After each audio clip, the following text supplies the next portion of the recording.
My Gavanen Melodine and well met indeed. I am Arachir Galadirthan, the head of the modding team behind Divide and Conquer, and welcome back to Divide and Conquer as we continue on with the faction overviews for version now 2.2, and we come to Mordor. Disclaimer before we go on. Mordor is absolutely hands down my least favourite faction. And I'm probably going to get some stuff wrong because I've never played as them, and to be quite frank, as there is a team of us, I don't have to focus on every nation, and I don't really care about Mordor, so I'm certainly not going to know everything. But I should be alright. I mean, it's basic information. I do have a hand in a lot of the modding, obviously, so hopefully I don't get too much wrong. But on the battle map side, I'm almost certainly going to screw up where some units come before or after the barracks event, because I just don't really know. And a mark of the channel is the layman effect. I'm not going to look it up. Sue me!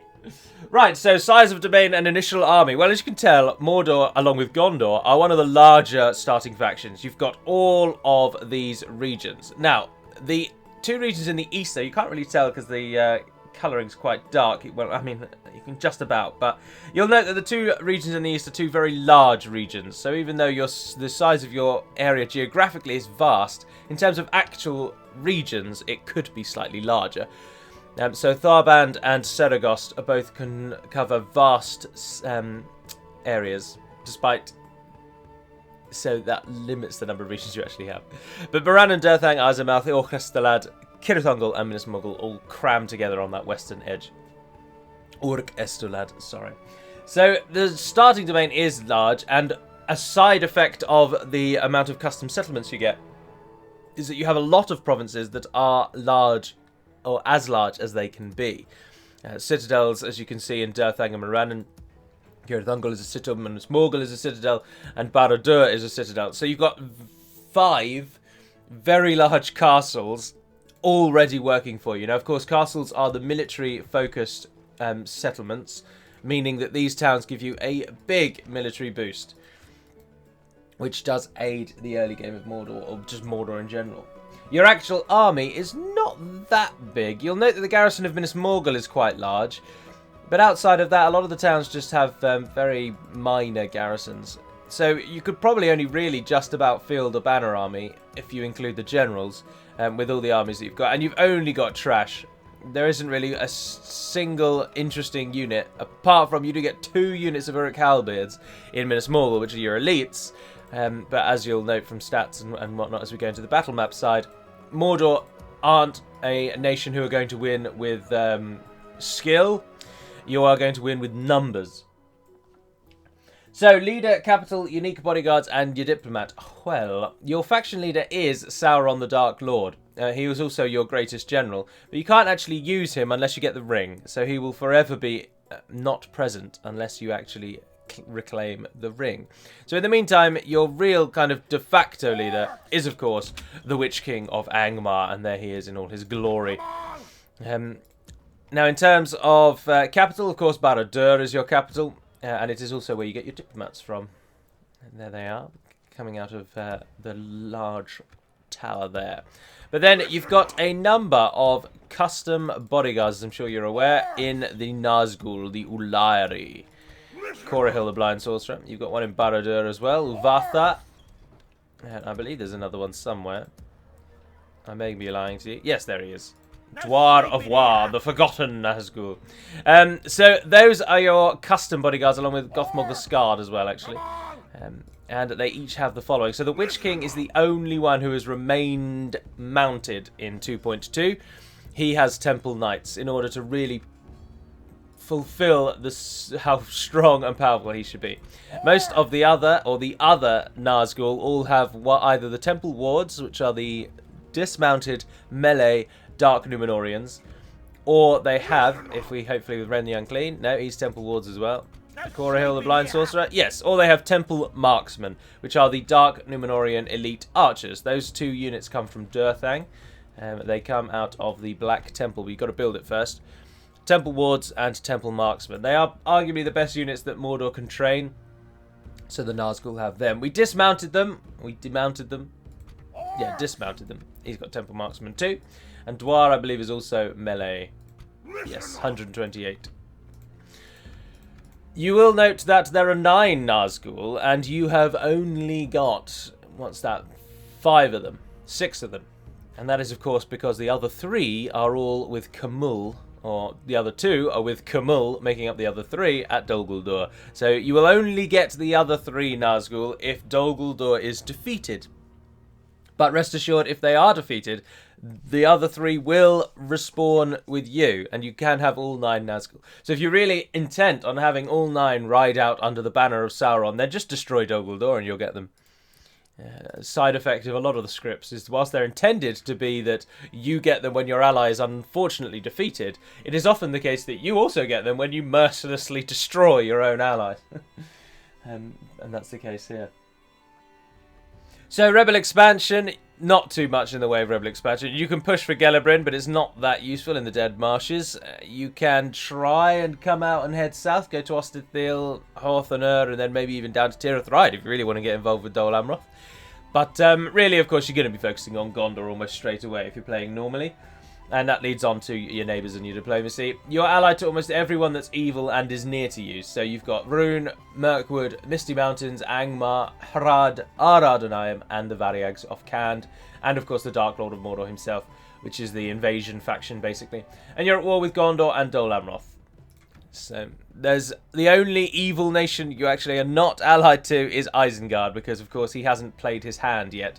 And so it doesn't know if he's going to join you or fight against you. Remember, when you play as the Ar-Adonayim, you're totally neutral with everyone. But when anyone else plays as them, when you play as anyone else, when they are always controlled by the AI, they are always allied to Mordor. We do that on purpose.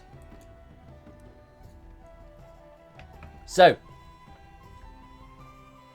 economy, buildings, and your blacksmith. Well, the Orcs have had a bit of a boost to their economy, in that we now allow them to upgrade keeps to castles. But you can't build the 3rd tier, which is a stronghold. So you can get up to a castle, but you can't get to a stronghold. Partially this is to kind of curtail their numbers, because it's just ridiculously easy to train forces as the Orc nations. But also, I know that a lot of people bang on about how Mordor's got the Black Gate, and it's got Durthang, it's got Barad-dûr, and it's got Cirith Ungol, and it's got Minas Morgul. It should definitely be able to build strongholds. But no, it shouldn't. The Black Gate, Durthang, Cirith Ungol, and Minas Morgul were all built by Númenóreans, and Sauron just captured them. Alright, he built Barad-dûr, but it took him something like 8 years, maybe even 10 years, to build the thing.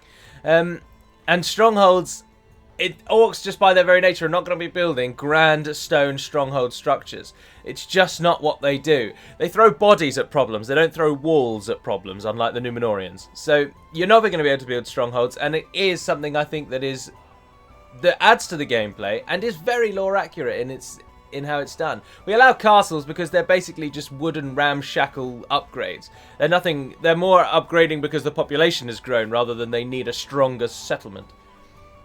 So you're not as crippled as you were before, but you're still obviously a little hindered. You can get the largest size of town though, but remember that the Orcs have a custom battle map, and it isn't very easy to defend. The very nature of Orcs being that they are hasty and, as I say, they use numbers rather than static defences. They have the worst battle maps in the game. You can't mount the walls no matter the size of the settlement. Even if you get a large city, or city, which is the highest I think you can go to. Or I don't actually know what the highest is. I always get confused with the bloody cities. Ah, yes. So that large city is the largest you can get, or it's called an encampment. But even if you build the highest possible one, you can never, ever mount your walls. You always have just really crappy, basic palisade walls. So defending Orc towns is the hardest thing to do, of all the battle maps. It's still relatively easy, because it means your archers actually can always fire at the enemy quite nicely. But it does hinder you a little. Everyone else gets large, imposing walls, and you've always just got palisades no matter how big you go. So you've got to watch out for that. But otherwise, as I say, no real restrictions. So in terms of guilds, you get the Fighters Pit that everyone really gets, the Brawlers Hall, and then it goes up to Gothmog's Hall. And it gives you experience bonus and melee weapon bonus, as all of them do. Do note that's Gothmog, i.e. the Lord of the Balrogs from the first age, and not Gothmog, the oddly scarred gentleman from the third age. Your Let's go over to the castles we can show you. A Shrine of Melkor at the highest tier gives you an experience bonus as well and reduces retraining costs and gives you a population growth bonus. So it's quite easy to grow if you go down the culture line as Mordor. You also get I could probably talk about that in this script actually. No, it doesn't matter. We'll talk about it now. So of course you get the Black Temple as well, and then it upgrades to a Black Castle, which gives you Temple Knights, which is the mounted version. However, the Black Temple and Black Castle are only available in DaC itself, so the unit is heavily restricted by location. Your blacksmithing only goes to tier 3, which means you're never going to get anything better than that. Smiths is what we're after. There we are, number 3. And that's what there really is to say about their buildings and their economy, I suppose. They're an average economy nation. They don't get any particular bonuses from mining or anything, or farming, but they also don't get any negative effects from those things. And they can build every level of the town, and they can build a castle now. So its economy is pretty much the same for every faction. Most of them are quite easy. Elves are a little harder because your units cost so much. That's about it, really. So then we come on to scripts, in inverted commas, or more accurately, it's not necessarily scripts, but features of the faction which are found with only this faction. And one such thing, as you saw, was the Candish Outpost. Now this is something that is available to also Rune and Harad, so it's not totally unique, but if you are allied with Cand, you are able to build the Variag mustering ground in Barad-dûr, and it will allow you to train marauders. And then when it upgrades, it allows you to train Variag Lancers. Yes. So if you are allied with them, you can get Marauders from the first tier and Lancers from the second tier, but they also give you a morale bonus and extra free upkeep units in the settlement. However, if you decide to attack Cand, you get to build the enforcement ground and the labour camp in Cand proper. So you actually build these in Cand, but they, as you can see, give you almost all of Cand's units. But you've got to go all the way to Cand to actually train them, and you have to attack and crush Cand. So it's very rare that anyone really ever gets those. That building is only buildable in these 4, I believe. Oibamari, Amu-Cand, Kisilkum, and Sturlutza-Cand. Possibly extended to Chelkar, but I'm not entirely certain. But it's certainly in these. These 4 here are the heartlands of the Variags. And so if you capture these, you can build the enforcement ground, and you can hire or train almost all of Cand's forces, but then they're very far away from the front lines. You will also note from the Black Gate and from the Tower of the Moon in Minas Ithil, you can recruit your allied forces, the Sauron Lancers and Sauron War Band.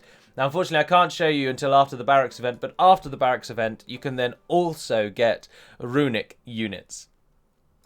They come from these 2 structures as well. So in the early game, you get a unit of cavalry you can actually use, and you get a unit of spearmen that aren't utter garbage.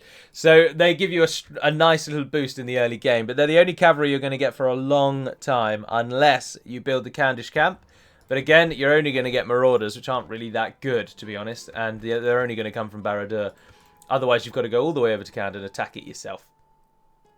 Your garrison, like everyone else, is now in the armory building, and you must build it in order to obtain a garrison, but it will lower the income of the settlement by 80 points. Now, just as a note on that, similar with happiness, is that won't actually ever make a settlement give you negative money. So if your settlement only makes, say, 50 gold coins and you build an armory, it will only take it down to 0. It won't take it to minus 30. It can only take away from bonuses. It cannot take away from default values. And it's the same it's true of happiness. So we may have seen there, if we just go back to the building browser, we may well have seen that the second Candish outpost reduces happiness and order bonus to law. But that will never make a settlement go into negative. It will only take away from any positive effects that are already present. So if you build a building, so a town has 0 happiness, for example, and then you build a building that gives, say, 40% happiness boost, then if you were to build the Candish labour camp, there would then only be a 10% happiness boost. However, if you built a building that gave a 10% boost, and then you built the Candish labour camp, it would only take it back down to 0. It wouldn't take it to minus 20. So those bonuses are only limited, unfortunately. Of course, I spoke of the Nazgul respawning. They respawn. That's something that does happen for Mordor. And it takes 15 turns. So, when a Nazgul dies, 15 odd turns later, they will respawn at Barad-dûr. If you lose Barad-dûr, you've pretty much lost the campaign anyway, and I'd give up. But if you lose Barad-dûr, then they won't respawn. So, hold on to it. But as I say, if the enemy has managed to punch in and take Barad-dûr, then you've done something terribly wrong. And I'd watch out for that. Now, of course, you've got to go and hunt down for the ring when it first spawns, and in order to do so, you simply just have to send a general who has less than 8 ancillaries. Oh, I'm building watchtowers. Ancillaries are the ones on the left, under the retinue. If you have 8 of those, that character cannot obtain the ring. You have to have at least 7 or less. And, or you have to have, you can have 0, but you can't have any more than 7. It must be less than 7. Once you get the ring, you just have to bring it back. Sauron will then spawn. Sauron is very powerful, but he is an elephant-style unit. We can't actually have one of him. There's normally 3 Saurons present on the battle map. Just assume that he's using like mystical powers to clone himself or something.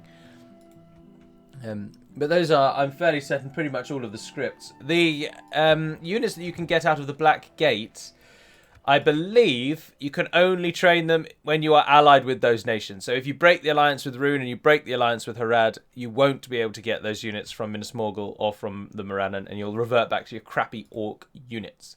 I say crappy because I just don't like them. I really don't like them. I'm sure they've got merit, but I don't like Mordor at all. No interest in playing as evil nations, none whatsoever. Map changes around Mordor, there aren't actually any. Mordor has remained pretty much the same since vanilla, really. There's obviously Mordor borders so many places, there's so many significant map changes, so they'll be covered in those nations' videos, really. But in Mordor itself, the only change is that you can now walk past Minas Morgul without having to stop and attack the city. Which means that if it is being sieged from the middle section there, you can still move troops through. And that's about the only difference, really. I don't think anything else has changed. I mean, Barad-dûr, of course, is a unique battle map. All of the big 4 down the west are unique battle maps. Other than that, though, the castle, by the way, the castle battle map for the orcs, which is present in Morrigost, Eisenmouth, and wherever there's a castle that's orcish, it looks exactly the same as the orc encampments on the battle map. So again, it's not very easy to defend. So don't rely on castles that you've upgraded to be great bastions of strength, because they won't be. They will just be the crappy encampment map that they always were.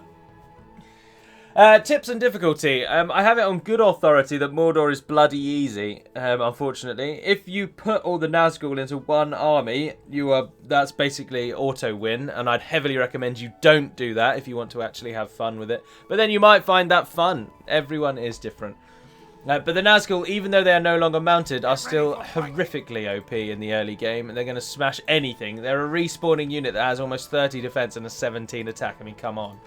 And the archers that they get are particularly potent as well, as you see, with an 8 missile attack and a 12 melee, as we'll see in just a minute. So even though only the Witch King remains mounted, they're still hella OP. And the Witch King himself remains remarkably overpowered because he gets a full contingent of units. This isn't a 10-man strong cavalry unit, this is 40 men.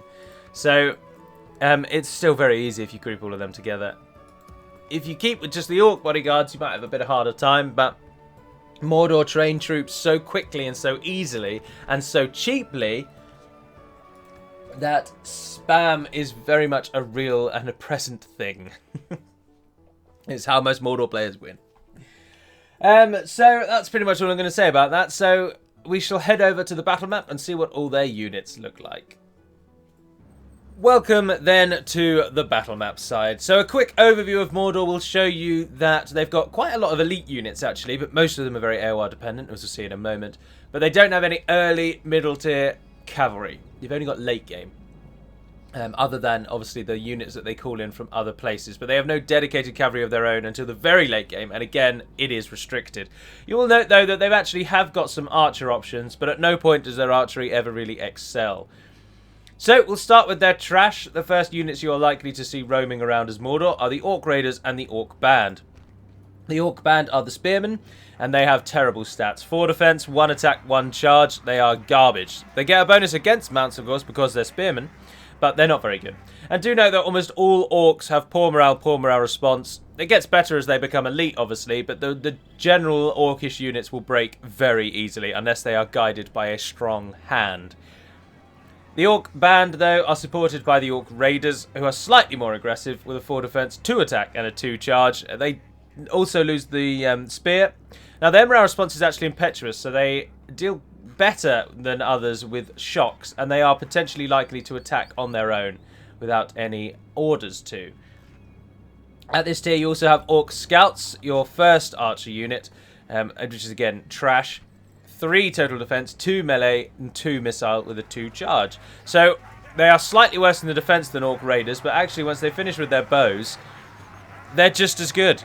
They only get 16 arrows, they have 140 range, and their accuracy is very low. You'll do very, very well if they kill anything, really, that isn't also trash.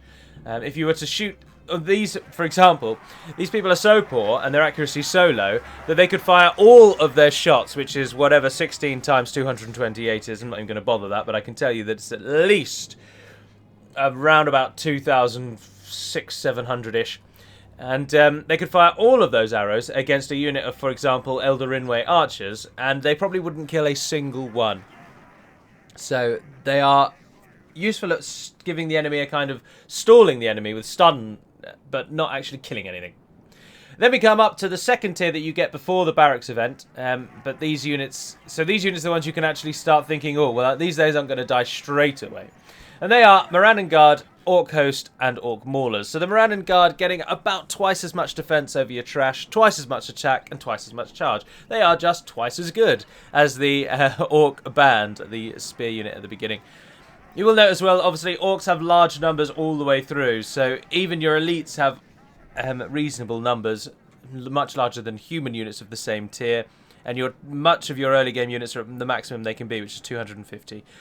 Some, as you can see, at 228, which is still very large, though. They can make a shield wall, whereas the band can only make a schildtrum. They now have average morale, still impetuous, and again, bonus against mounts because they have spears. Orc Host are, I believe, a newish unit. I don't think they were present in... No, they've been present for a while. But anyway, they're just an aggressive counterpart to the Morannon Guard. Once upon a time, the Morannon Guard was restricted to the Morannon. Now they are available everywhere. The Orc Host is pretty much, as you say, just an aggressive version of them. 1 less on the defense, but a better attack. They have axes and swords rather than spears, which always lends itself more to an aggressive unit rather than a defensive. And finally, one of the units that really is very good, and I think actually does look quite good, are the Orc Maulers. Orc Maulers have a 5 attack with a 6 charge, and of course are effective against armor. They only have a 5 defense though, with no shield, and only 3 armor, so arrows are going to be the bane of their existence. Average morale, impetuous morale response though. They're very good at killing things if the enemy doesn't attack them back. I.e. you need to definitely flank with them, or if possible, flank all the way around the back where the attack bonus is the strongest.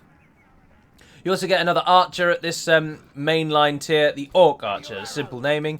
They have a 3 missile, 3 melee, and a 6 defense. So they're now not as good as your main warriors, but their missile attack is at least going to kill some things. Their accuracy is still low, but their range is better and they have more missiles. So this is the first archer unit you really want to use. I would, if possible, just avoid scouts altogether. They're nothing really other than harrow fodder themselves, to be honest. Send them in to die, and then use the archers to actually do something. So that's everything you're going to get before the barracks event. But do note, of course, you get the Candish Marauders, you get the Southron Defenders, and you get the Southron Lancers also available to you before the barracks event if you're allied with those nations from the Blackgate, Minas Morgul, and Barad-dûr. So you do get some other units in this first tier. Now, after the barracks event is when your Uruks come out, the Black Uruks of Mordor, and you get halberds, swords, and archers. So the swords, 8 melee, 3 charge, 16 defense. You start to actually get good morale now, impetuous morale response, but still note that this is your mainstream elite unit. This is available everywhere, and its stats are really not anything to shout home about, but its unit size is quite large, and they can be trained very quickly, comparatively. The halberds, of course, halberds being not as good as a pike, but still better than a spear with the way that their animation works, which is why their attack is slightly lower. Their defense is 13. Charge of 6. So the halberd is still a very, very effective unit, and certainly this unit is very, very good. It's better than its stats might suggest. The halberd giving it that nice edge up, that boost. But they're also supported, of course, with Orc Archers, who actually will kill things. And it's annoying when sometimes you fight against Mordor thinking, oh, they never have good archers, do they? And then you know Orc Archers just casually slaying you. It gets bloody annoying, because they have a 5 missile attack. Now, once they have finished with their bows, though, they've got reasonable defense and melee stats, so they can also get involved in the fray. But they're not going to win any awards with how well they fight. They have 180 meter range, though, and they now have 28 missiles, and their accuracy is actually average, so they will kill things, and you do actually have to watch out for them if you're playing against Mordor. Then we now come to the AOR. Every unit from here on out is restricted to a certain location, other than possibly the Troll Catapult, which might actually only be available where trolls are. So all of these units are now restricted. So we'll start with Sauron's Wills. They are the ultimate flank or strike infantry with an 11 attack, effective against armor, inspire your troops, frighten the enemy troops, 17 total defense. They're not going to be very good in the main line of battle because they don't have a shield, and a lot of their skill is made up in armor, which means armor piercing will counter them very easily. But their high attack and charge, with effective against armor, means they are very, very aggressive, and they can do very well at killing elite units, especially if you get them to flank the enemy. But as you saw from their unit cards, they are only available in Barad-dûr itself. So only one location will train them. When we come to the Morgul Chosen, who have very cool spears, I think. Not necessarily the tri one, but the sort of axe head one looks cool. They are one of the only orc units that actually wears proper heavy armor, and their design is favoured so much you'll note that actually the basis of this design is present in almost all evil factions somewhere. They can make a shield wall. Their attack is only 5, but their defense is 20, which is quite nice. They only come from Cirith Ungol and Minas Morgul, so they're restricted in that way, but their morale is only good. Their morale response is good. They're not the very best units you'll be able to train, not by a long shot. Their attack's quite low, their charge is very low, and whilst their defense again is 20, half of that is armor, again making them susceptible to armor piercing. So an armor piercing unit coming up against this unit, for example, its defense would be around about 14 or 15, not 20. So there's that to bear in mind. And of course the shield stat only comes into play if the unit is attacked from its left or from its front. If someone flanks on its right or from behind, the shield stat is taken out of the defensive equation completely. So do note that, by the way. Whilst the shield provides a sort of bubble from archer fire and counters arrows, I believe, at any time, it only counters melee from the front and from the unit's left. But they're pretty dependable. They are dependable because their defense stat is good. There aren't that many armor-piercing units, but their attack is so low that they're not going to kill that much. So do watch out for that. And then we come to the units that actually are in what I consider the Uber tier: the Temple units and the Beasts. So we'll start with the Wards. Dark Numenorians in service of Sauron. They inspire yours. They frighten the enemy troops. They have a 16 attack with a 28 defense. This time slightly more evenly spread between armor and defense skill. Note they don't have a shield though, so they're still susceptible to archers.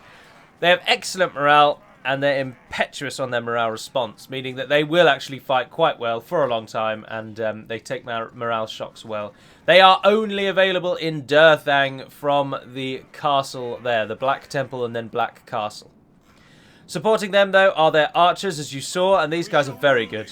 Very, very good, in fact. Almost too good for Mordor, really. They have an 11 melee attack, an 8 missile, and 24 defense. So they're one of your best ground troops when they've run out of arrows. And when they have arrows, they're better than every human ranger unit. They are human elite archers, linking to the Numenorian archer heritage, of course. They have steel bows, but they have given them a black tint because black equals evil, apparently, in Middle-earth. And if anything is ever painted black, it normally means that that thing is bad. Just because, of course, black is associated with the night, and I believe would be my hypothesis. So we associate nighttime with fear and horror and scare and fright, and black is the colour of night, and so it represents that. Because you'll note that there's quite a black colour scheme throughout for Mordor, really.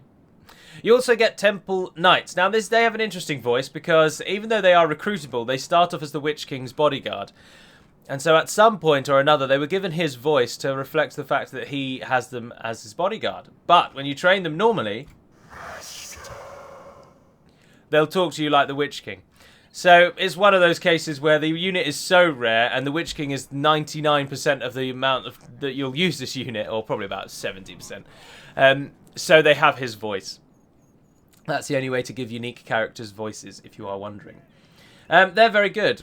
29 defense, 12 attack, 8 charge. Now, they do only have a sword, though. Their morale is actually locked, so they're not going to run away, which is interesting. So the Witch King can't run away. But they don't have a spear, which lowers their effectiveness against other cavalry and lowers the impact of their charge bonus.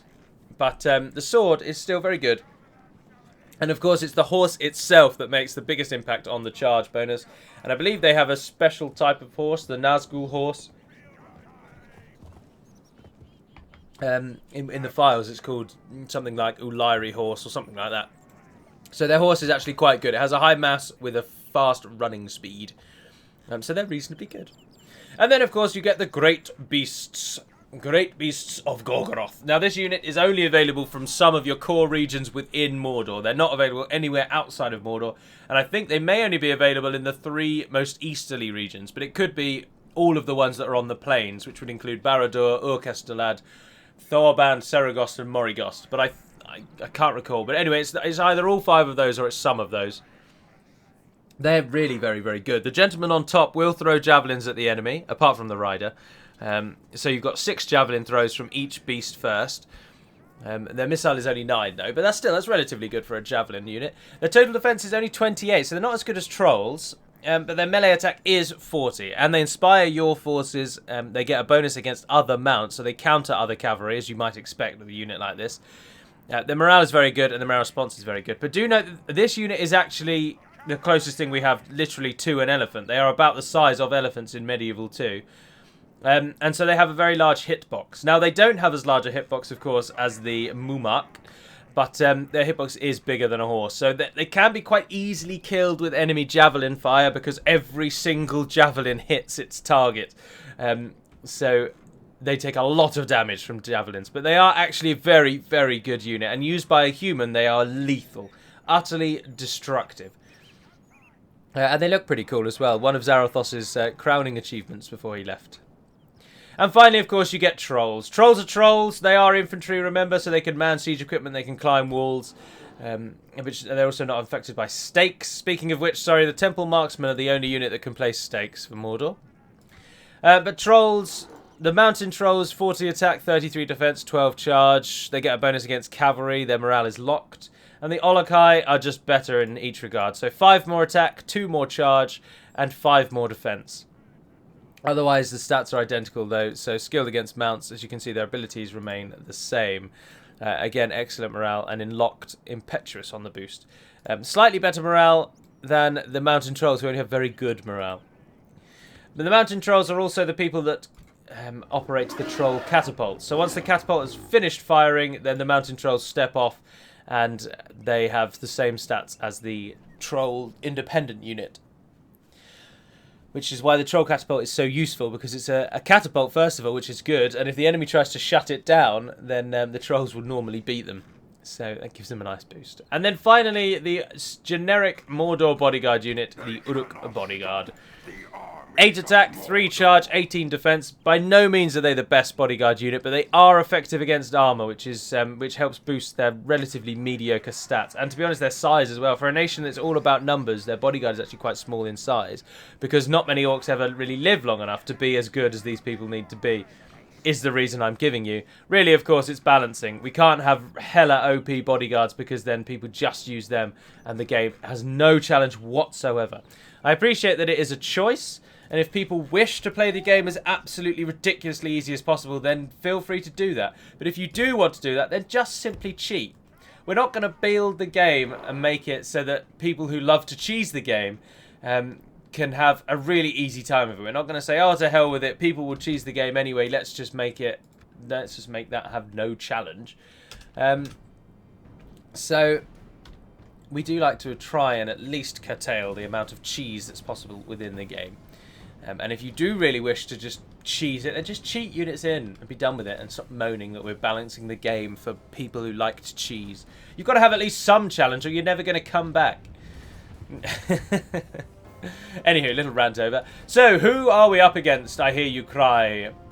That nation over there. There's some particularly big giveaways of what nation this is. They are... I'm not going to say what they are, but they're in there. Dust rising as the two armies maneuver to apparently try and just... Even though they were facing each other, they want to face each other from a slightly different direction. But who do you think it is? Place your bets, place your guesses. Oh, there's an even bigger giveaway. Let's see from afar how that is going to play out. Oh, there's a ballista shot. And down it comes, cracking into the centre. And our Orc Archer's taking a real beating from the bolt there. We are, of course, against a Dwarven nation, and by the principle of elimination, process of elimination, it is Ered Luin. The Blue Mountains. As their mortar shots fire away overhead, the dwarves stand resolute. Now, my axe throwers might actually crash my game in this version. I'm not sure I've edited it to fix them. But with any luck, we don't have any axe throwers. So it won't crash. But if it crashes very unexpectedly, I can only apologise. I fixed the axe throwers obviously in almost every other version. I need to just go in and check that after this one. If you moved your Steam default installation location, or you have the game on a disc still, heaven forbid, then you will need to edit your axe throwers, or they will crash your game in version 2.2. Do note that. Unfortunately, it is something that has to be done. But no, they haven't got any axe throwers, so we're alright. They've got a lot of blue, as you can see. But our armies now march in together. Oh, we're running away.